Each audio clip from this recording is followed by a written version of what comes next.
Olá! Hoje a gente vai mergulhar fundo numa análise que tenta responder uma das perguntas mais importantes do país. Mas olha só, a gente não vai olhar para a política, e sim para os números, para a economia. A pergunta que não quer calar, né? Quem vai ser o próximo presidente? Mas e se a resposta não estiver nas pesquisas de opinião? E se ela estiver na sua carteira, no supermercado, na economia do dia a dia? É exatamente isso que a análise que a gente está explorando hoje sugere. Pode acreditar. A gente pode falar o dia inteiro sobre corrupção, ideologia, alianças políticas, mas na hora do voto, parece que tem um fator que pesa mais que todos os outros juntos. E esse fator é o estado da economia. É bem simples, na verdade. Quando as pessoas sentem que o salário está dando conta, que o poder de compra está estável, que a vida financeira está sob controle, sabe o que acontece? Os outros problemas políticos, por maiores que sejam, perdem um pouco da força.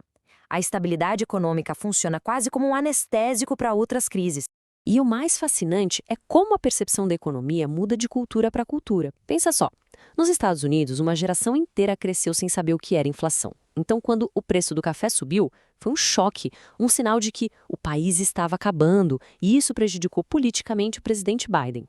Já aqui no Brasil, bom, se o pãozinho fica mais caro, a gente provavelmente vai brincar com o dono da padaria, né? A gente tem uma tolerância diferente, uma memória inflacionária que muda completamente o jogo político.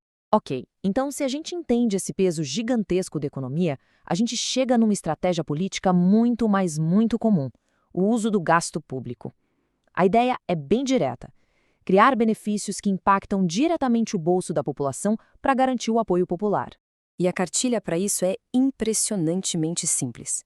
Primeiro, você cria um benefício de alto impacto, tipo um auxílio para o gás de cozinha ou para a conta de luz. Aí vem o golpe de mestre. Você desafia qualquer adversário a se posicionar contra o povo. Porque vamos combinar? Quem teria coragem de votar para tirar o auxílio gás de 20 milhões de pessoas? É uma armadilha política quase perfeita que constrói uma base eleitoral forte e fiel. Só que essa estratégia de gastos tem um custo altíssimo. Uma hora a conta chega, né? E geralmente quem paga essa conta é o setor produtivo. Sabe, aquele que gera empregos e move a economia de verdade. E esse número aqui, nossa, ele mostra bem o tamanho do problema. Para conseguir bancar tanto gasto, o governo precisa manter os juros altos. E o resultado? Uma empresa média no Brasil paga cerca de 30% ao ano só de custo financeiro para rolar suas dívidas. Agora me diz, que empresário, que indústria consegue sobreviver e crescer com uma margem de lucro esmagada por um custo desses? Não é à toa que a gente vê um número recorde de empresas pedindo recuperação judicial. Isso cria um dilema que simplesmente paralisa a economia. Pensa como um empresário. Por que você arriscaria comprar uma máquina nova ou contratar mais gente se pode simplesmente deixar o dinheiro rendendo na Selic seguro e sem dor de cabeça? Esse cenário congela o desenvolvimento, sufoca a geração de empregos e, no fim das contas, trava o crescimento do país. E aí é que se forma o que a análise chama de armadilha política. É um ciclo vicioso onde arrumar a casa, ou seja, fazer os ajustes fiscais necessários, se torna uma sentença de morte política. É um modelo bem parecido com o que a gente já viu acontecer na Argentina.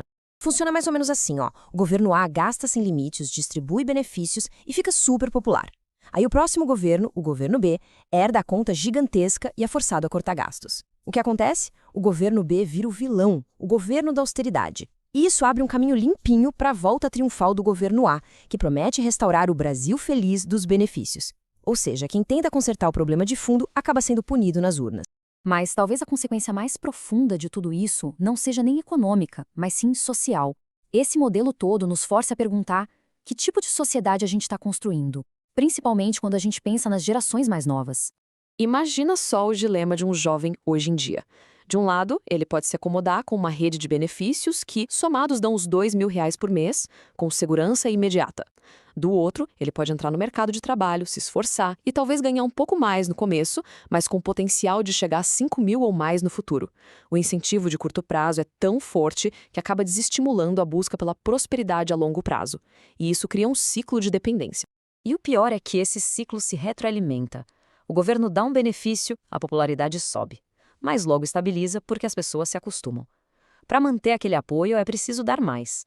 O auxílio gás já não é suficiente. Agora tem que ser a energia, depois a internet. É uma espiral de gastos que levanta a pergunta inevitável: até quando o país aguenta pagar essa conta? Então, no final das contas, a pergunta sobre quem será o presidente de 2026 nos leva a uma questão muito, muito mais profunda. Essa análise econômica não nos dá um nome, mas ela coloca um espelho na nossa frente, nos forçando a perguntar: como sociedade, será que a gente está fazendo uma troca perigosa?